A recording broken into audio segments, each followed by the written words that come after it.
दोस्तों आज की इस वीडियो में हम डिस्कस करेंगे एक मॉडर्न ट्रेजेडी ड्रामा हेडा गैबलर, जिसे लिखा है हेनरिक इब्सेन ने।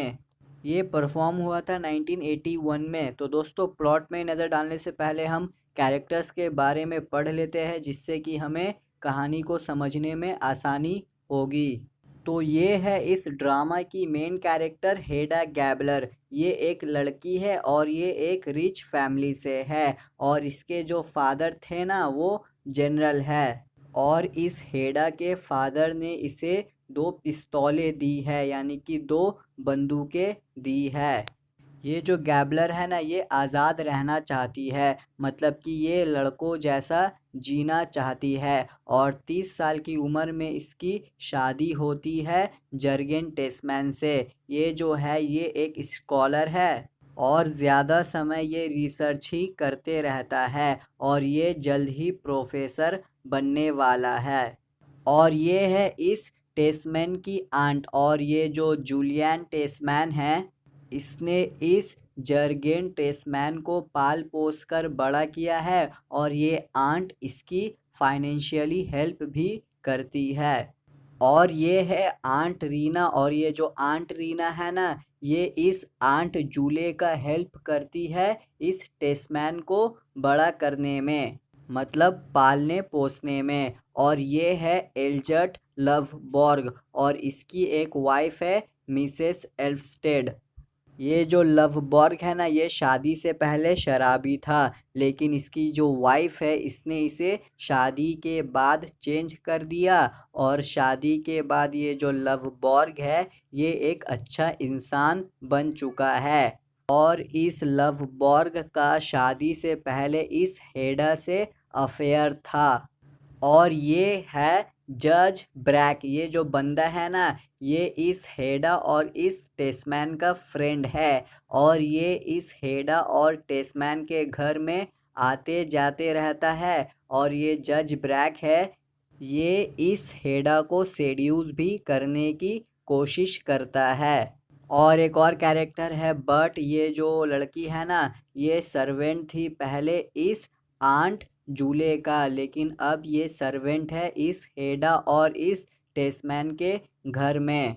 ये बट बहुत ट्राई करती है कि ये इस हेडा का दिल को जीत सके, लेकिन ये जो हेडा है ये अपने इस सर्वेंट से हमेशा डिससेटिस्फाई रहती है। तो दोस्तों कैरेक्टर्स पर तो हमने नज़र डाल लिया, तो चलिए अब प्लॉट पर नज़र डालते हैं। तो अभी अभी इस हेडा और इस टेस्मैन की शादी हुई है, और ये दोनों अभी अभी हनीमून से 6 महीनों के बाद लौटे हैं। और इस शादी से ये जो हेडा है ना, ये बोर है, क्योंकि ये प्यार करती है किसी और से, जैसा कि मैंने आपको पहले ही बताया था इस लव बॉर्ग से।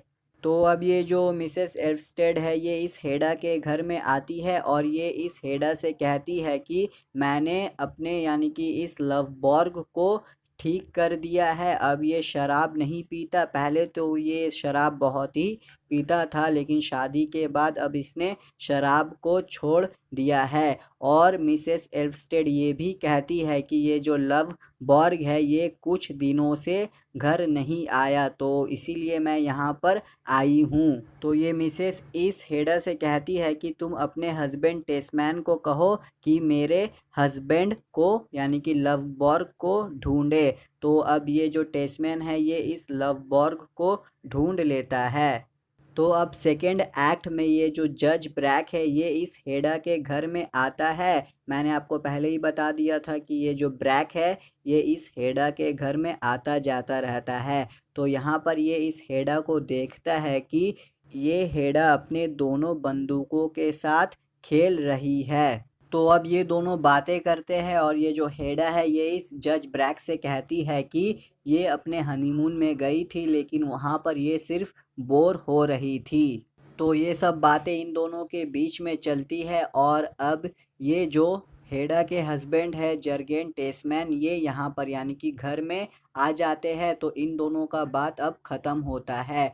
तो अब यहाँ पर एक पार्टी होता है, और यहाँ लव बॉर्ग भी आया हुआ है। तो एक जगह पर ये जो लव बॉर्ग है यानी कि इसी घर के एक जगह पर ये लव बॉर्ग और ये हेडा बातें करते हैं और एक जगह पर ये जो जज और ये जो जर्गेन टेस्मैन है ये दोनों शराब पीते हैं। और अब इस पार्टी में आती है मिसेस एल्फस्टेड।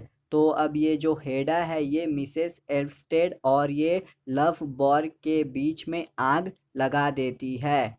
मतलब कि इन दोनों मियाँ बीवी को उकसाती है कि ये दोनों एक दूसरे के बीच में फाइट कर ले। तो अब ये जो लवबॉर्ग है ना, जिसने शराब को छोड़ दिया था, अब ये क्या करता है, ये फिर से शराब को पी लेता है। तो अब शराब पीने के बाद ये जो लवबॉर्ग है ये बिल्कुल अनकंट्रोलेबल हो गया है। तो जब ये रास्ते से घर जाता है तो रास्ते में ये अपना मैन्यूस्क्रिप्ट, आप इसे एक तरीके का किताब भी कह सकते हैं, तो रास्ते में इसने अपना किताब को गिरा दिया है।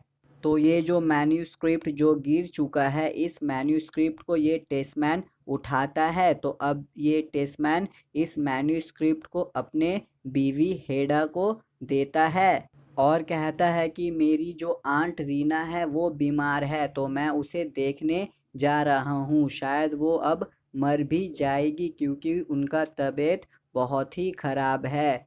तो हेडा मैं यहाँ से जा रहा हूँ और ये जो किताब है ना, यानी कि ये जो मैन्यूस्क्रिप्ट है ये लवबॉर्ग का है, अगर वो इसे ढूंढने आए तो तुम उसे दे देना। तो अब ये जो हेडा है ना ये इस मैन्यूस्क्रिप्ट को जला देती है। तो जब ये लवबॉर्ग आता है और पूछता है कि मेरा मैन्यूस्क्रिप्ट क्या आपके पास है, तो ये हेडा कहती है नहीं मेरे पास नहीं है। और ये जो लवबॉर्ग है ये इस हेडा से कहता है कि मेरा झगड़ा हुआ है मेरी वाइफ से क्योंकि मैंने आज शराब को फिर से पी लिया। तो ये हेडा क्योंकि इस लवबॉर्ग को पा नहीं सकी, तो अब ये एक चाल चलती है और ये बहुत ही अजीब सा करती है। इस हेडा के पास जो 2 पिस्तौलें हैं, यानी कि जो पिस्तौल इसके फादर ने इसे दिया है उनमें से एक पिस्तौल ये इस लवबॉर्ग को देती है और कहती है कि लो अपने आप को शूट कर लो, यानी कि तुम खुदकुशी कर लो जिससे कि तुम अपने वाइफ मिसेस एल्फस्टेड से आज़ाद हो जाओगे। तो ये जो लवबॉर्ग है ये यही करता है, यानी कि ये सुसाइड कर लेता है और इसने अपने आप को शूट कर लिया। तो अब ये जो लवबॉर्ग है ये मर चुका है और ये जज ब्रैग जो है ये सोचता है कि ज़रूर हेडा की वजह से ही इसने खुदकुशी कर लिया होगा, क्योंकि इस लवबॉर्ग की मौत बंदूक से हुई है और हेडा के पास पहले से ही 2 पिस्तौल्स थी। तो अब ये जो जज ब्रैक है ये इस हेडा के पास जाता है और कहता है कि तुम मेरी बन जाओ, वरना मैं लवबॉर्ग के मौत के बारे में सबको बता दूंगा कि तुम्हारे वजह से ही लवबॉर्ग की डेथ हुई है। तो अगर तुम सेफ रहना चाहती हो तो तुम अपने आप को मेरे हवाले कर दो। तो अब ये जो हेडा है ये अपने आप को शूट कर लेती है दूसरे पिस्तौल से जो इसे इसके फादर ने दिया था। तो इसी के साथ ये जो हेडा है ये भी मर जाती है। तो दोस्तों इसी के साथ ये प्ले एंड होता है और अब आपसे मुलाकात होगी कल नेक्स्ट वीडियो के साथ।